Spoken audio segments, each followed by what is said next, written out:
नमस्कार दोस्तों। अभी अभी खबर आ रही है कि बांग्लादेश की प्रधानमंत्री शेख हसीना ने अपने पद से इस्तीफ़ा दे दिया है और सुनने में आ रहा है कि वो अपना देश भी छोड़ रही हैं, लेकिन ये अभी तक पता नहीं चल पा रहा है कि वो किस देश में जाने की प्लानिंग कर रही हैं।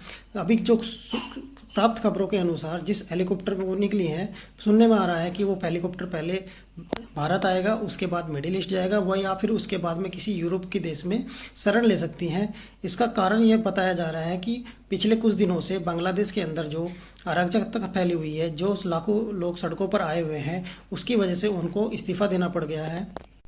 खबरें ये भी आ रही हैं कि शेख हसीना का इस्तीफ़ा देने में सबसे अहम रोल वहाँ की आर्मी के चीफ का है, जिन्होंने कहा है कि आपको अपने पद से इस्तीफ़ा दे देना चाहिए क्योंकि जनता में बहुत ही अधिक रोष है। अब देखना होगा कि भारत सरकार का इसके ऊपर क्या रुख होता है।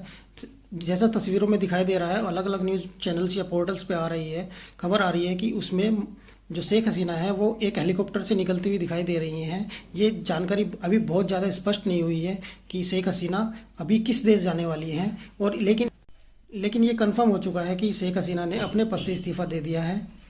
खबरें ये भी आ रही हैं कि शेख हसीना अपनी छोटी बहन के साथ में अपने हेलीकॉप्टर को लेकर के कुछ अपने विश्वस्त जो उनके अधिकारी हैं, अपने साथ वाले हैं, उनको लेकर के निकली हैं।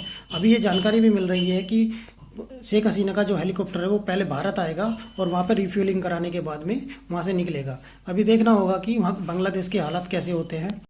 खबरों के मुताबिक बांग्लादेश की जो जनता है, जो यूथ है, वो प्रधानमंत्री आवास के अंदर घुस गया है और वहाँ से अलग अलग तरह की चीज़ें निकाल कर लेकर आ रहा है। किसी के हाथ में कुछ है, किसी के हाथ में खाना है, किसी के हाथ में फोर्ट है, किसी के हाथ में बत्तख, इस तरह की चीज़ें वहाँ से निकाल कर लेकर आ रहे हैं। अब देखने वाली बात ये होगी कि बांग्लादेश का क्या स्थिति होती है, वहाँ के हालात कैसे होते हैं। अभी देखना ये भी होगा कि वहाँ की सत्ता किसके हाथ में जाएगी। क्या वहाँ पर आर्मी लॉ आ जाएगा, मार्शल लॉ आ जाएगा, या वहाँ का जो डिक्टेटरशिप आ जाएगी, ये भी देखने वाली बात होगी। खबरों के मुताबिक जो शेख मुजीबुर रहमान की प्रतिमा है उसको भी खंडित किया गया है, उसको भी तोड़ने की कोशिश की गई है। इसकी भी अलग अलग पिक्चर्स वहाँ पर आ रही हैं। शेख मुजीबुर रहमान, आपको ये बता दें कि वही है जिन्होंने बांग्लादेश की स्थापना में महत्वपूर्ण योगदान दिया था। शेख मुजीबुर रहमान को बांग्लादेश का राष्ट्रपिता भी कहा जाता है, जो कि शेख हसीना के पिता हैं। वो भी एक प्रधानमंत्री बांग्लादेश के रह चुके हैं। देखना होगा कि भारत सरकार का इसके ऊपर क्या रुख होता है, क्योंकि बांग्लादेश हमारी भारतीय सीमा से भी लगा है, जिसमें मुख्यतः वो बंगाल से लगा हुआ, पश्चिम बंगाल से लगा हुआ है।